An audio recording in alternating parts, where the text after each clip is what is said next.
A24 is 3 months away from saving The Rock's acting career. And in this video, we're gonna break down how. First things first, when you think about a movie that's starring The Rock, what's the first thing that pops into your mind? The biceps, one-liners, Kevin Hart jokes, the eyebrow meme? If you picked any of these, you're not wrong, but there's always something that never fails. Look at Fast and the Furious, Tooth Fairy, The Gridiron Gang, Moana, even the freaking Super Pets. It's like clockwork. Dwayne is playing a version of himself in almost every single role he does. It started to get stale, people noticed, and they got bored. So now he needs a breaking point, a moment of clarity that makes his acting career truly legendary. And that's exactly where A24's new biopic called The Smashing Machine is stepping in. To get an idea of why Mark Kerr's UFC story is so important for The Rock, we need to start back at the beginning.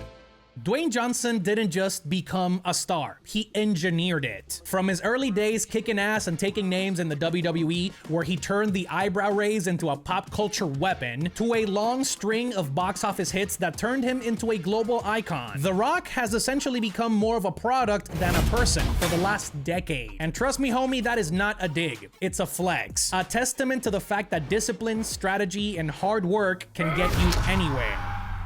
But here's the problem with cooking yourself a brand that feels like a fortress. Eventually, it becomes a prison. His roles consistently have super predictable character arcs. The tough guy that walks into a high-stakes situation, pulls a Harry Potter defying every single rule for logic, physics, and sometimes death itself, crack a couple of jokes. Who the hell are you? I'm what you call an ice-cold can of whoop-ass. Kiss the girl, and walk out with the win. Sounds fun, right? Sure, but it's forgettable, especially when your contract says you're not allowed to lose. I'm serious, that was a thing, and it's the wackest thing I've ever heard. But the reality is, The Rock never really changes in a movie because his brand won't let him. It's like watching Superman without Clark Kent. It's all muscles without weakness. And the audiences started noticing. The box office wins did continue, but they started getting a bit rocky, point intended. And then we reached the breaking point when Black Adam hit theaters. This really sucks because as a lifelong comic book fan, I was hyped as to see The Rock bring Black Adam to life. This film was positioned as the DC Universe's game changer, and it flopped hard at the box office, with critics, and most importantly, with us as moviegoers. This thing was bad. It was a sign, not just of franchise or superhero fatigue, but of persona fatigue. So here comes the real question. Can Dwayne Johnson ever stop being The Rock? Well, A24 saw that question and they said, April 25, 2025, a day that will live in Hollywood legend if this movie is a hit. Because that's when A24 dropped the first trailer for The Smashing Machine. Look, if Hollywood is a factory, then A24 is the art gallery hidden in the back alley. It's not where you go for random sequels or superheroes. This is the place you go for stories that punch you in the gut and do not apologize for it. Actually, they might kick you on the floor and spit on you while you're down there for good measure. The A24 brand is synonymous with risk. They don't do films that are designed to please everybody. They make films that dare us, the audience, to feel uncomfortable. The Smashing Machine fits that mold perfectly. It's not your traditional sports movie in the classic sense. Well, have you ever heard of the Ultimate Fighting Championship? It's more of an emotional autopsy, a film that's studying the cost of violence on the human body and the soul. In other words, this is exactly the opposite of everything Dwayne Johnson's career has stood for, which is exactly why this is perfect. A24 pairing The Rock with Benny Safdie isn't just a creative choice, it's a statement. They're not interested in The Rock's global brand. They're interested in whether he can bleed. So what exactly makes Mark Kerr's story the vehicle for Rocky to get us there? It's actually way simpler than what you might think. On paper, Mark Kerr and The Rock are twins separated by fate. Both are yoked. They're physically dominant. Both of them are celebrated in their respective fields. But beyond the surface, Mark Kerr's story is the opposite of Johnson's public persona. A man whose power power was hiding unstoppable pain. Look, Kerr was dominant, and that's putting it lightly. In the early days of the MMA, his run was legendary, but it was fueled by a lot of internal chaos. HBO actually dropped a documentary in 2002 called The Smashing Machine, exposing how this man was slowly disintegrating from the inside. He was addicted to opioids, lost in a cycle of self-sabotage, and it only got worse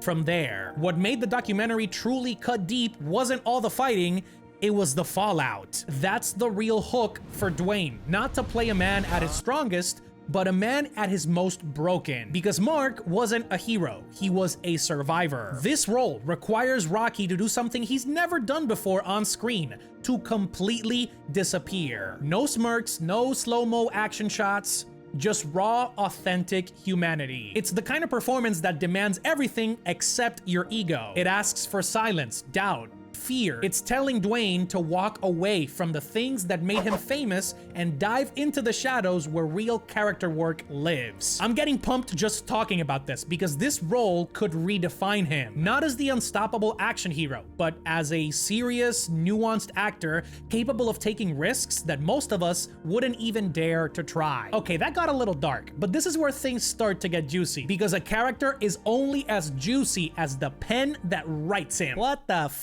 Okay, that sounded weird. I tried to make a cool segue, no funcionó. Let's talk about the director. The Safdie brothers, and Benny Safdie in particular, don't make movies. They make anxiety experiences come to life. Their characters exist in a world where everything is falling apart all the time, and the camera never looks away. It's not just their visual style, though, that matters. It's the emotional strategy behind it. Safdie films usually try to trap the protagonist in a high-stakes moral spiral. And the only way out is through some sort of reckoning. You remember Adam Sandler in Uncut Gems, right? A man so desperate to win that he lost everything. Or Robert Pattinson in A Good Time, a petty criminal whose emotional mind is so intense, it looks like you're watching somebody drown in real time. That's the energy Benny Safdie is bringing to The Rock. No ego, just a camera, a broken man, and nowhere to hide. You can just tell by looking at the trailer, this isn't about prosthetics or fake bruises, it's about emotional exposure. I can bet you that the Safdies wanted Rocky not to bask in Kerr's victories, but in the silence between them. If Rocky can go through that process and thrive in it, we're not just looking at a career pivot. This is a full-on rebirth. Listen, fam, Hollywood doesn't offer many second chances. When you hit your peak as a global superstar, the next steps are usually safer, not riskier, and there is some sort of decline. But Rocky isn't dealing with a dip, he's facing a shift in what audiences value. The biggest performances in the past, 10 years? Brendan Fraser in The Whale, Austin Butler in Elvis, Lisan Al-Gaib in Dune, even Colin Farrell in The Banshees of Inisherin. They're not just good roles, they're performances where the actor is exorcising something about themselves. The Smashing Machine is Dwayne Johnson's exorcism moment, a chance to really dig deep into something he's never shown before. Shame, regret, pain that can't be fixed by a one-liner or a punch. If he nails it, he's no longer gonna be boxed into the corner of the blockbuster circuit. He'll actually have access to those dramatic roles that win awards and respect from critics and his peers. Not just for what he's built already, but for who he's willing to become. But what if this flops? Well, his bank account is not gonna feel it, but the narrative kinda shifts. Suddenly, he's the guy who could not stretch, who tried the serious actor hat and couldn't make it fit. That's the risk, but in a way, that's also the point. So here we are, the ultimate question. Can Dwayne Johnson, the action figure turned into a box office giant, actually break on screen? Can he cry without giving an apology? Can he sit in silence and let the tension hurt us without racing to fill it with a quick joke and a smile? Because the Smashing Machine doesn't need a superhero. It needs a man who's falling apart. No catchphrases, less smiles, just truth. It means admitting that under all the muscles, the money, and the fame, there's a person who understands what it means to lose control. If Dwayne finds that thread and is able to follow it all the way through to the end, we won't be talking about The Rock anymore. We'll be talking about Dwayne Johnson, the actor. And that by itself is worth everything. I saw a quote that stuck with me recently, and it said, "No legacy is built on comfort." And that's exactly how I feel about covering movies like this. So if you want to see more saucy opinion pieces from me, all I got is 2 words for ya. Click there.